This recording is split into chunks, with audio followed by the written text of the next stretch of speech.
Howdy and welcome to the Confidence Through Health podcast. I'm Jerry Snyder.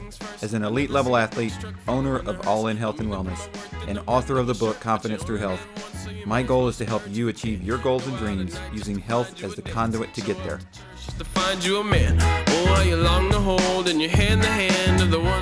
So I want to take a minute to thank our sponsor for this episode, Luna Juice Bar. If you are in the Waco area, stop by Luna Juice Bar or check out their food truck at the Magnolia Silos for your healthy food, your juice, your smoothies, everything that you need to get your body heading in the right direction from a nutrition standpoint. Check out Luna Juice Bar. The link is on my website, confidencethroughhealth.com, or you can go to lunajuicebar.com to look at the menu and order online as well. So thank you to our sponsor, Luna Juice Bar. Howdy and welcome back to the Confidence Through Health podcast. It's your host, Jerry Snyder. This is episode 102. And what I want to talk about is how important your health is to your confidence and vice versa. So it's really the premise for the whole podcast.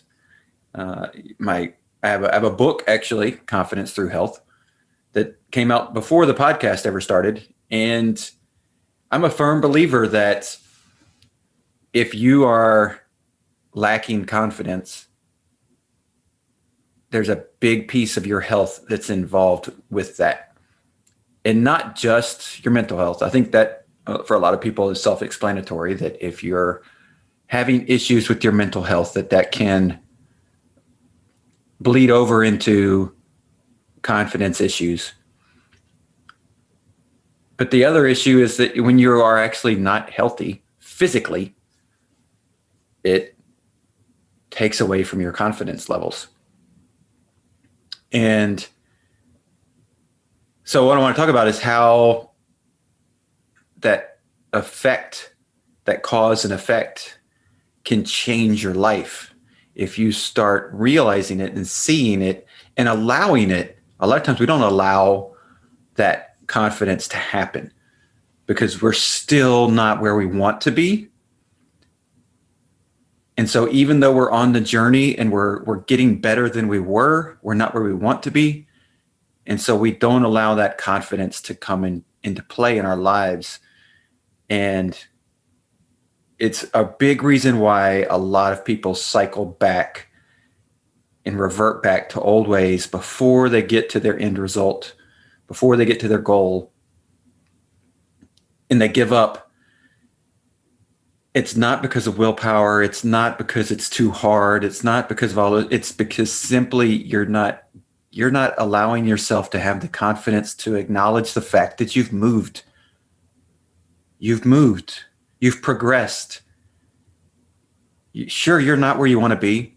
There's very, very few of us on this planet. There's very few humans that you could talk to. And if you ask them in a specific moment, are you where you want to be with your life completely? Like you've accomplished everything you want to accomplish. There's nothing left to do. There's very few people that would say, yes, that's where I am. Everybody has something they want to do. Whether it's your health, whether it's your work, whether it's your family, your relationships, everybody has something they want to do. Still to accomplish, still to get done. The easiest way to help yourself get those things done is to have confidence in your abilities to get those things done. And the best way to have confidence, or I shouldn't say necessarily the best way to have confidence, but a big key in having confidence is approaching every day in a healthy way. Becoming healthy yourself, making sure that your body, your cells, not just your body, but your cells, each individual cell is healthy. When you do that, you're going to exude confidence because that's what the cells want to do. Like, of course, they're not looking at it from the way we see it in our mind of confidence, and we see those things they're not seeing those emotional things necessarily, but they're feeding off of what you provide. They're feeding off of that. And if you provide confidence, they're going to feed off of it and give you more back. They're going to be stronger. They're going to fight off the issues and the things that are going on in your body. And a lot of that is actually research proven. Not so much necessarily research proven on the confidence side, but definitely on the lack of confidence side, or on the negative twist of how we think and then how it actually is manifested in our bodies. And when you think that you're going to get cancer, you're much higher risk and a much higher, I shouldn't say risk, much higher likelihood that you're going to get cancer than somebody who thinks, I'm not going to get cancer, or if I get cancer, I'm going to beat it because it's not that big a deal. Those people that think that way are not getting cancer. They're not afraid of it. They're confident in their bodies. They're confident in their immune system. And so they're not getting those diseases. And so that's why you see somebody who maybe doesn't look healthy on the outside, because that can be it can be misleading sometimes. Weight is an indicator of health. Absolutely. Weight does not always mean what's going on inside is healthy or unhealthy. Now, that saying that, yes, if you're overweight, there's a high likelihood that there's something unhealthy going on inside of you. But you don't have to look like a 10% body fat person to be able to know that your inside is healthy. Because guess what? A lot of those 10% body fat people can be, and I've heard this and you've heard this, somebody passes away from a massive heart attack and you go, well, I thought they were healthy because they're skinny. That doesn't mean anything. Because you can still have, depending on how you eat, depending on how you lack of exercise, there's a lot of different factors that go into what's going on actually inside your body. So weight is not necessarily the factor to look at. But if you're healthy inside, you're much more likely to not have excess weight. And when you don't have excess weight, because we're such a visual people, we are emotionally, visually, like that's how we are wired. And so when we see ourselves and we see those areas of excess weight, or, you know, the rolls, or we're not even thinking about, we don't want to come close to looking ourselves in a mirror because we don't want to see all that stuff. When we're in that position, there is no confidence. There's no self-esteem, which is confidence. You're lacking in so many ways. And yes, is it difficult? Absolutely. Because you know what? The only person to blame is you. And so we don't want to blame ourselves. So we're looking for somebody else to blame. But the situation we're in, if we're not in shape, if we're out of shape, if we're overweight, if we're not healthy, the person we have to blame is ourselves. And that can sound harsh. And you might be saying, no, it's not me. It's not me. But you don't know how many times that I've had people tell me, oh, I would love to be coached by you, but I don't think I can do it because I would need you to be next to me all the time to slap the food out of my hand before it goes in my mouth. And they say that sort of jokingly, but also sort of serious, because they're like, I'm going to do it because I don't have the confidence in my ability to not do it. And it's not willpower. It's confidence in your ability to say, I am not going to eat that because I want something better. Now, from a neuro standpoint, neurotransmitters and all the hormones going on, and it 100% is connected. if you're not eating properly, your omega-6 ratio, omega-6 fat ratio is higher than your omega-3, then what's happening is that those omega-6 are attacking mitochondria, which are the organelles inside the cell that are the power plant, basically, of the cell, right? They're creating all the energy. They're doing everything to be able to give your body the ability to do its functions. So those omega-6 fatty acids are attacking and damaging those mitochondria. Well, when those mitochondria get damaged, they either fall apart, which can lead to the whole cell falling apart. And then those particles that used to be the mitochondria, that used to be your cell, are now what's called free radicals that are floating out throughout your body. They're in your blood system. They're in your organs. They're floating around trying to get out so your body can clean it out. But they're free radicals, and they're going to attach to different things. They're going to block different things from happening. They're going to block synapses from happening in your brain. They're going to block things from happening properly in your liver, in your gut, like all throughout your body, in your muscles. So those are now becoming a hindrance. They're becoming an issue.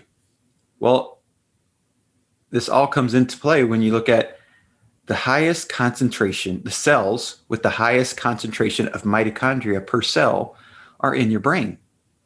Your brain uses a lot of energy. A lot of energy. And those cells, when they start breaking down, the mitochondria start breaking down in those cells, and those cells start breaking down in your brain, then you have free radicals floating around in your brain.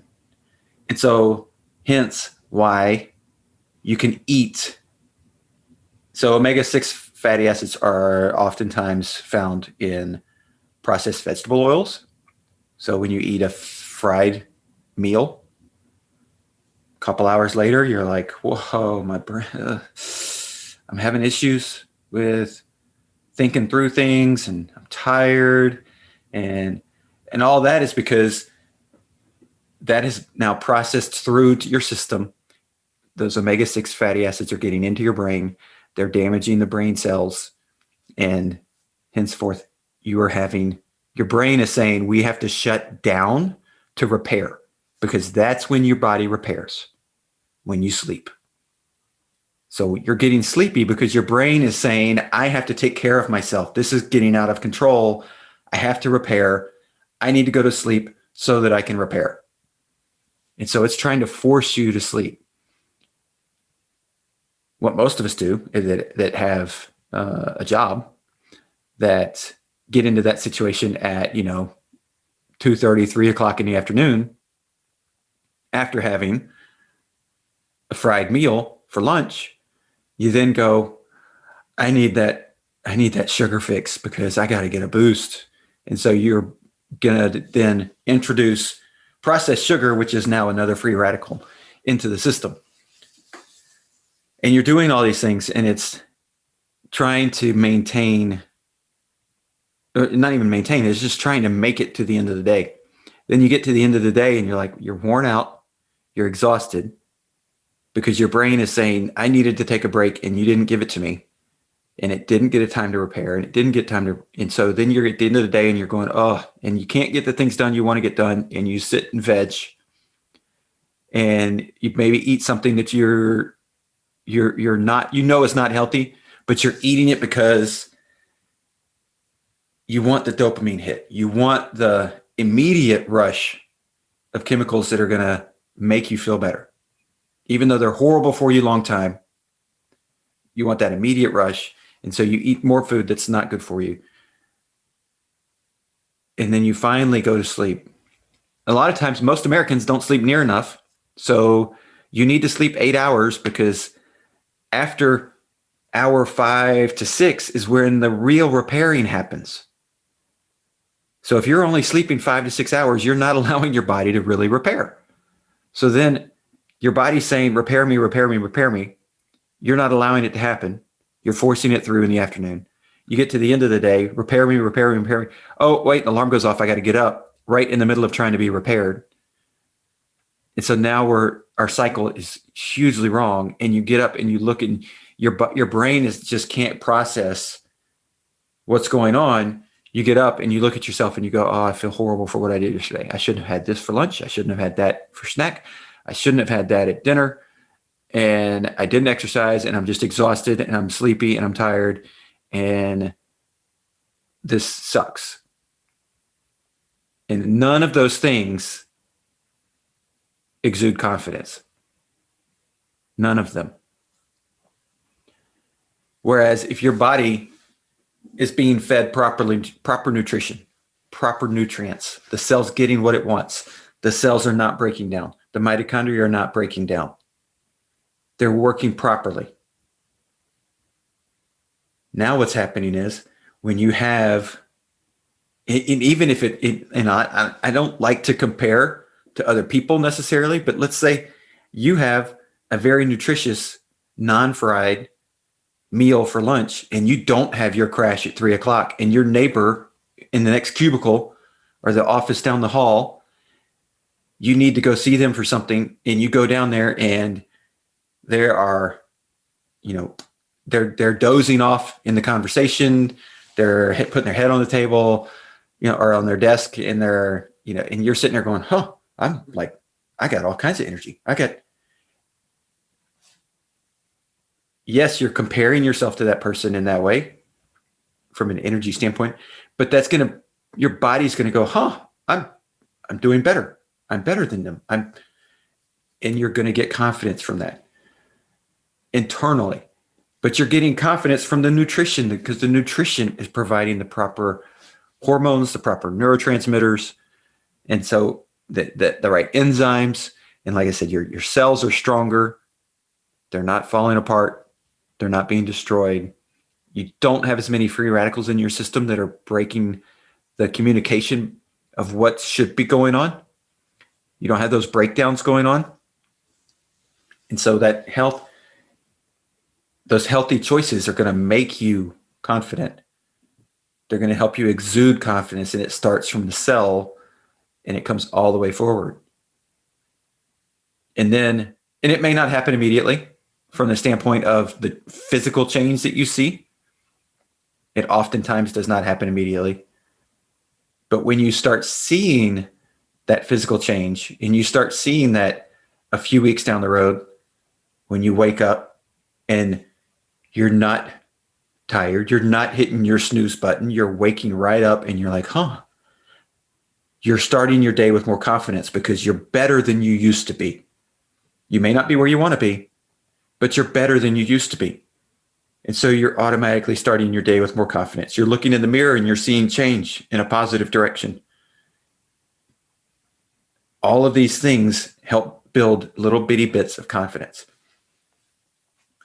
The key is, when you're on the journey, to not keep asking yourself, like the kids in the back of the car, are we there yet? Are we there yet? Are we there yet? Are we there yet? Are we there yet? When you keep asking yourself, are we there yet? Are we there yet? Are we there yet? What happens when you're the driver of that car and they keep asking you? What do you start thinking? You start getting upset. You start thinking, no, we're not. Can you stop asking that? Can you stop? Leave me alone. Just do something else. Just make yourself, busy. Do something. Watch a video. Play on your tablet if you've got that. Like all those things of like, no, we're not there yet. I'll tell you when we get there. When we stop the car, we're there. Like all of those things that want to come out of your mouth. Like, we're closer than we used to be, is one that I've started using with my kids. When they say, are we there yet? No, but we're closer than we used to be. That's hopefully helping them understand it takes time. We're going there. We're moving. We're making progress. Are we where we want to be? No, but we're making progress. So we need to be happy about that. We need to be happy about the fact that we are an hour into this 4-hour drive. We need to be happy about the fact that we are 2 months into this 8-month journey with our health, because it's not going to turn around automatically. So what can you do to help with confidence? Well, it's eating things of color that are from the earth, that are fresh as can be, that have a lot of nutrient content, that have a lot of water, because that's going to, all those things are going to help with the neurotransmission. It's going to help with the electrical conduction in your body between the cells. It's going to allow them to talk to each other easily, and you're going to feel better. And when you feel better, you cannot tell me, when you feel better, you're more confident. You can't tell me the opposite of that. When you feel better, you are more confident. If you don't feel good, it's very, very rare for you to not feel good and still be confident. So when you feel good physically, you will have more confidence. Will you be at the highest amount? Oh, I mean, who knows? There's a lot of different things going on in your life at that moment. You may or may not be. But you're going to be more confident than if you're not being healthy physically. And forget the whole, even get into the exercise piece of it. I didn't even get into that. But when you get into the exercise piece and you add exercise into the puzzle, so it's not just about eating to help you with confidence, but also the exercise piece. If you get up and exercise in the morning, and that's a struggle for you, but you get up and do it, I guarantee you will be more confident than if those days when you get up and you have to bypass it, you don't do it because you hit the snooze button, you decided not to do it, all of those reasons that can come up, like, I'll get to it tomorrow or whatever. At noon, on that day that you exercised, you are going to be more confident than at noon on the day you didn't exercise. Unless it's a prescribed day off for your exercise plan. If you skipped it, you're going to be more confident on the day that you did it. Your health breeds confidence. When you have confidence, you're able to accomplish more with your life. You just are. It's just a part of how we are made. It's a part of how we interact with each other. I'm not talking about being egotistical. I'm not talking about being overconfident, where you think you're better than everybody else. All of those things are bad too. But you need a level of confidence to be able to get through your day, to be able to accomplish the things you want to accomplish, and to be able to make this place a better world for all of us to live in. So eat your fruits and vegetables that are colored. Eat, if you can, a great way to have variety and not get bogged down into too much just conundrum of over and over and over and over again. What you want to do is try and get somewhere between 25 and 35 different vegetables a week.